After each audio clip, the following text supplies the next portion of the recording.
నమస్కారం సార్. నమస్తే అమ్మా. సో ప్రతి ఒక్కరికి కూడా అంటే తొందరగా జాబ్ రావాలి, తెచ్చుకోవాలి అని అనుకుంటూ ఉంటారు. ఎస్పెషల్లీ ప్రభుత్వ ఉద్యోగం మారాలి అన్న ఆలోచన చాలా మందికి ఉంటారు. కానీ చాలా మందికి చాలా ఎక్కువ టైం పడుతుంది అనుకునే వాళ్ళు కూడా ఎక్కువగా ఉన్నారు సార్. అలా కాకుండా త్వరగా ప్రభుత్వ ఉద్యోగం నాకు రావాలి అనుకునే వాళ్ళు ఏ నోటిఫికేషన్ ఫాలో అయితే బెటర్గా ఉంటుందంటారు? దీన్ని ఇంకో రకంగా మాట్లాడుకుంటే ప్రతి పిల్లోడు కూడా 2 గోల్స్ పెట్టుకోవాలి. Long term goal, short term goal.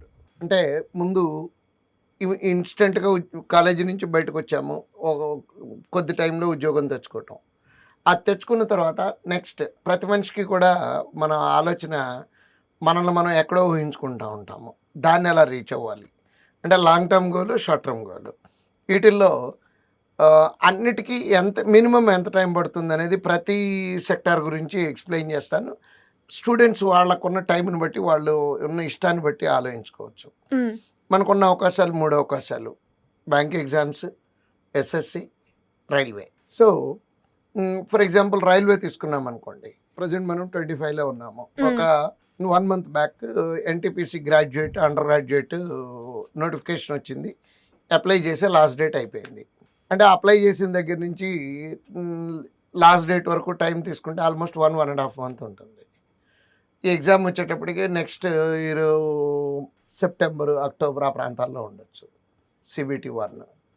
దాని తర్వాత ఇంకో 2 నెలలకి CBT 2. అంటే ఆల్మోస్ట్ 1.5 year పడుతుందమ్మా రైల్వే ఉద్యోగం రాయటం మొదలుపెట్టిన దగ్గర నుంచి ఫైనల్ మనకి ఉద్యోగం వచ్చింది అనుకోవటానికి. నెక్స్ట్ ఎస్ఎస్సి ఉందనుకోండి, ఆల్మోస్ట్ అది కూడా అంతే పడుతుంది. 1 year ఈజీగా. అంటే ఫస్ట్ అటెంప్ట్లో సక్సెస్ అయ్యాము అనుకుంటే అమ్మ ఇదంతా కూడా 1 year పడుతుంది ఆల్మోస్ట్. అదే బ్యాంక్ ఎగ్జామ్స్ అనుకోండి, 7 నుంచి 8 months లోపు ప్రాసెస్ కంప్లీట్ అయిపోతుంది. అంటే నోటిఫికేషన్ నుంచి లాస్ట్ డేట్ 30 days, తర్వాత 15, అక్కడి నుంచి 15 days హాల్ టికెట్, అక్కడి నుంచి 15 days ఎగ్జామ్. అంటే 2 monthsకి preliminary exam. For example clerk ఎగ్జామే అనుకున్నాం అనుకోండి, 2 స్టేజ్లు.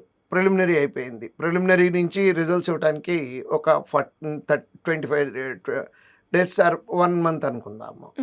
అక్కడికి 3 months అయిపోయింది. అక్కడి నుంచి మెయిన్స్ ఎగ్జామ్ కండక్ట్ చేయడానికి 15 days, మెయిన్స్ ఎగ్జామ్ రిజల్ట్ ఇవ్వడానికి 2 months.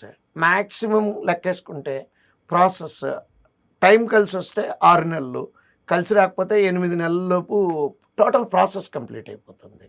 బ్యాంక్ ఎగ్జామ్ అయితేనేమో 6 నుంచి 8 months, ఎస్ఎస్సి ఎగ్జామ్ అయితేనేమో 12 to 16 months, రైల్వే ఎగ్జామ్ అయితే 16 to 18 months. సో ఇది మినిమం టైం అమ్మ.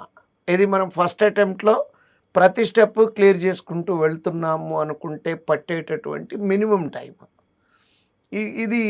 దీన్ని బట్టి ఇక్కడ మన కంక్లూజన్లో అర్థం అవ్వాల్సింది ఏంటి అంటే, బ్యాంక్ ఎగ్జామ్స్ అయితే టైం తక్కువ పడుతుంది. కాకపోతే ఒకటి, దేంట్లో ఉండే అడ్వాంటేజ్లు దాంట్లో ఉన్నాయి. ఏమంటారంటే సార్ ఇంగ్లీష్ ఉంది దాంట్లో, అది లేదు, అవన్నీ డిఫరెంట్ సినారియాలు. కానీ మనం ఇక్కడ టైం పీరియడ్ గురించి మాట్లాడుకుంటే మటుకు బిగినింగ్ నుంచి ఎండింగ్ వరకు టోటల్ ప్రాసెస్ తొందరగా పూర్తయ్యేది బ్యాంక్ ఎగ్జామ్స్ కింద కన్సిడర్ చేయొచ్చు అమ్మా. సో ఇంకా దీనికి సంబంధించి సార్ ఎవరైనా కూడా అంటే జాబ్ తొందరగా రావాలి అని అనుకుంటారు తప్ప, నాకు ఇది సూట్ అవుతుందా, నేను ఇందులో క్వాలిఫై అవ్వగలనా అనేది చాలా డిఫరెంట్ వర్షన్. సో అలా ఎవరికైనా కూడా కౌన్సిలింగ్ పరంగా కావచ్చు, లేదు అంటే ఒక కోర్స్ చూస్ చేసుకునే ప్రాసెస్లో కావచ్చు, శ్రీధర్ సిసిని ఇన్స్టిట్యూట్లో మేము సెలెక్ట్ చేసుకోవాలి అనుకునే వాళ్ళు ఎవరైనా కూడా ఏ విధంగా అప్రోచ్ అయ్యే ఛాన్స్ ఉందంటే, ఈ వీడియోలో కింద స్క్రోల్ అవుతున్నటువంటి నెంబర్ని కాంటాక్ట్ చేస్తే 100% గైడెన్స్ వస్తుందమ్మా. Thank you sir, thank you so much.